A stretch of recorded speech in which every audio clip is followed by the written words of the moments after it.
Bonjour à tous et bienvenue dans cette partie de la formation. Dans cette partie, nous allons aborder la propriété display qui nous permet de définir le mode de gestion de la boîte d'un élément dans la page HTML. Alors, quand je parle de boîte d'éléments, je vous avais dit plus tôt que chaque élément de la page est considéré comme une boîte. Si on sélectionne, si on cible l'élément H1 que nous avons dans la page ici, on vient au niveau de style ici, on voit la boîte qui lui est associée, on a les informations sur cette boîte-là. Maintenant, imaginez que nous voulons faire des modifications là-dessus. Mais avant d'aller à cela, on peut regarder déjà les propriétés qui sont définies par défaut. On voit que par défaut, sa propriété c'est display block. Alors, cette valeur-là, display block, permet simplement à l'élément de se comporter comme un élément type bloc. Ce qui veut dire que l'élément va occuper quand même toute la largeur disponible. Okay? Si j'écris quelque chose par la suite, la chose ne va pas se mettre à côté, bien qu'il y a de l'espace à côté ici, mais l'élément quand même viendra rester sur une nouvelle ligne. Okay? Donc on a déjà parlé de ça déjà. Maintenant, alors si vous voulez, je viens ici. L'avantage que nous avons avec cette propriété display block, c'est que ça nous permet déjà de modifier la taille de notre élément. Alors, ciblons les éléments.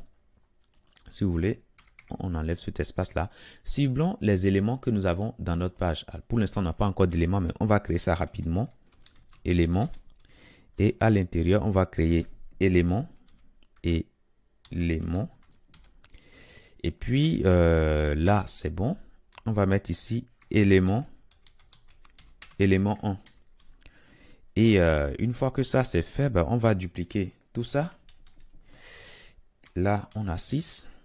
Là, on a 5, 4, 3 et puis 2.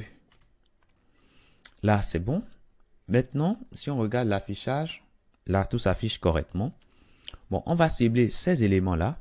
Donc, point elements. On prend tous les éléments. Et ce qu'on peut faire ici, si vous voulez, on peut prendre, allez, prenons l'élément que nous avons dedans, élément. Ce qu'on fera ici, donnons-lui un background color, mettons orange, voilà, pour qu'on puisse mieux voir après. Et puis margin bottom, mettons 5 pixels. Lorsqu'on vient là, on voit bien nos éléments. Alors, on peut agrandir ça un tout petit peu.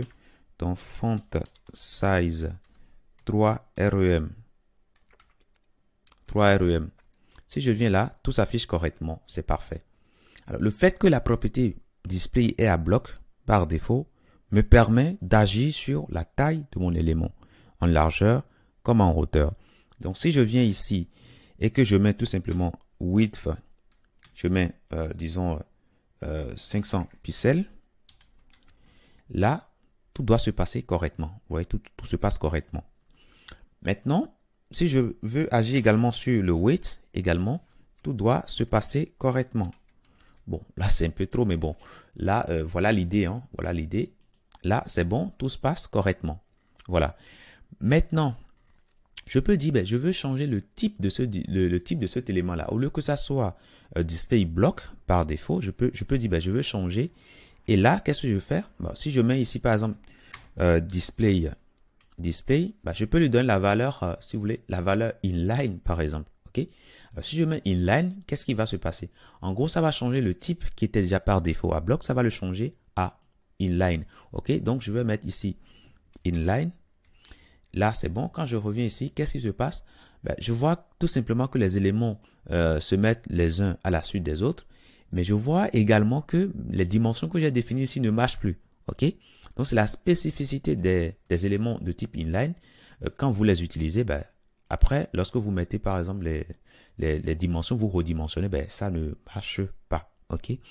Et si vous vous rappelez bien, nous avons des éléments span qui sont par défaut des éléments de type inline. Ok? Et qu'on a déjà vu plus tôt. Donc, span. Voilà, je mets, c'est bon. Je mets span 1 par exemple. Span 1. Et je peux dupliquer, allez, CTRL Z. je peux dupliquer, si vous voulez, 3 fois par exemple. Allez, je mets 3 là et là 2. Alors, si je mets ça par défaut, les spans sont de type inline. Vous voyez que je l'ai déjà, hein, chaque élément se met sur la ligne. Alors, si je veux agir sur cela, ben, je peux dire, ben, comme toi, tu es déjà par défaut inline, donc je prends mon span.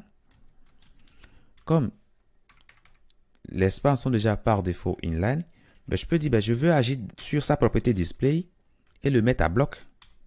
OK? Et là, qu'est-ce qui va se passer? Ben, ça va se comporter comme des éléments de type bloc. OK? Donc, si vous voulez, si on prend par exemple le background, je prends ça, je mets ça ici.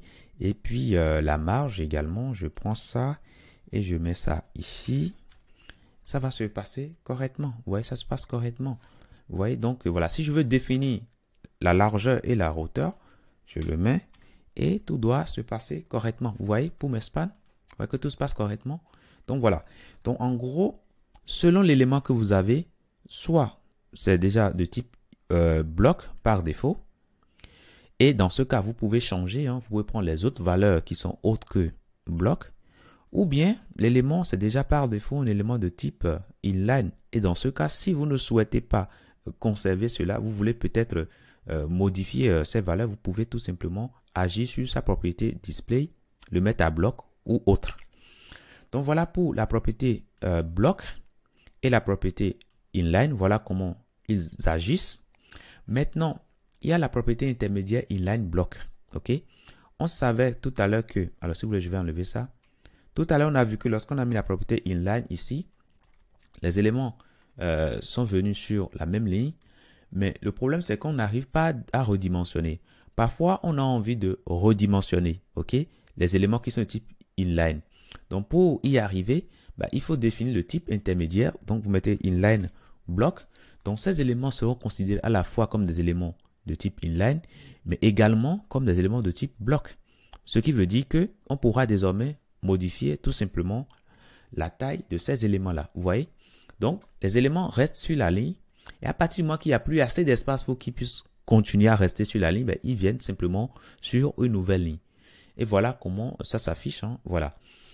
Donc, voilà pour ces propriétés, ces valeurs-là qu'on peut donner à display. Maintenant, donc on a vu ces trois valeurs-là. Maintenant, ça peut également prendre la valeur none. Et dans ce cas, ben, l'élément concerné est retiré du flux d'affichage. Okay?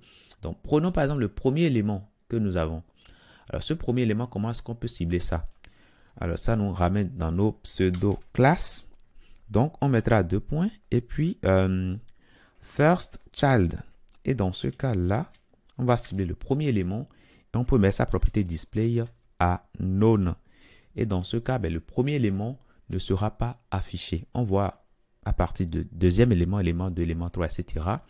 On peut également dire, ben, on veut prendre un élément donné. Donc, on peut mettre ici nf child et dire qu'on veut prendre par exemple le cinquième élément.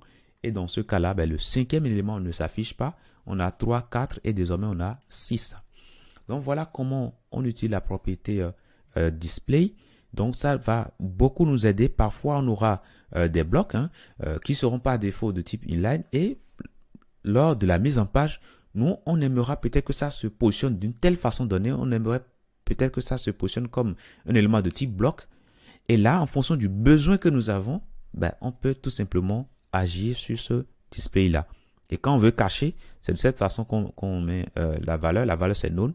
Et l'élément est simplement retiré du flux d'affichage. Mais avant de finir, je vais vous parler rapidement d'une propriété qui s'appelle visibility, qui nous permet également de cacher un élément. De cacher un élément. Donc, imaginez que la partie none ici, on ne met pas none. Qu'est-ce qui va se passer? Ben, on a l'élément 5 qui s'affiche. Maintenant, si on utilise visibility, j'enlève ça, on utilise visibility, on le met à hidden. Qu'est-ce qui va se passer? Ben, l'élément 5 ne sera plus visible. Mais sa place est restée dans le document. OK? Sa place est restée. Les éléments qui suivent n'ont pas pris sa place. OK? Voilà.